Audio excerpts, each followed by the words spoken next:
Take a look at this. Shout out to Zach for posting this. This is where I saw it first. Black Model 3 on X. Tesla is now offering 10,000 free supercharger miles if you take delivery by March 31st.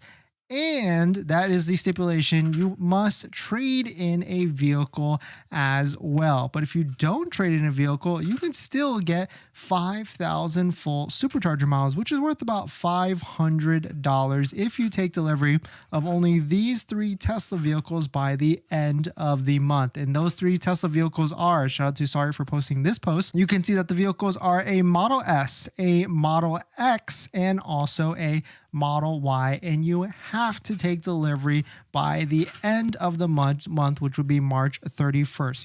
You can't just place an order. You have to physically go take the delivery at the end of it. Another thing that's pretty interesting with stipulations is that it's only available on cash and finance purchases. So you cannot lease the vehicle as well. So kind of unfortunate there.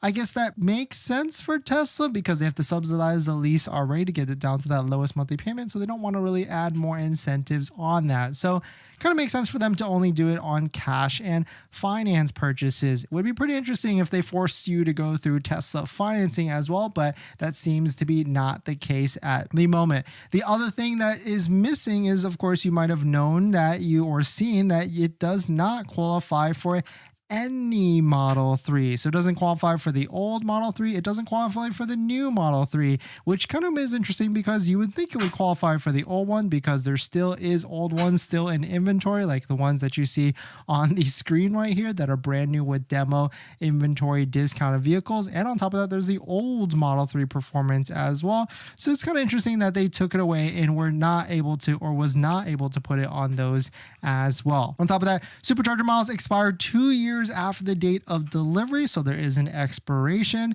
Tesla does not guarantee delivery or availability by March 31st, will not grant exceptions. Free supercharger miles are tied to the Tesla account and cannot be transferred to another owner. The last thing here that I thought was pretty interesting is this last paragraph. Tesla lease returns do not qualify as a trade-in. Cybertruck, used vehicles, business orders are also not eligible for this free supercharger mile offer. So kind of unfortunate at the end of the day that you can't use it on some vehicles, but if you're interested in a Model Y, which I know a lot of you out there are because inventory is still at really high levels for the Model Y, and of course is probably arguably the best deal at the moment on a Model Y, then that is you'll be able to get an extra 5,000 to 10,000 supercharger miles on it. But let me know what your thoughts on it. Let me know what you're thinking.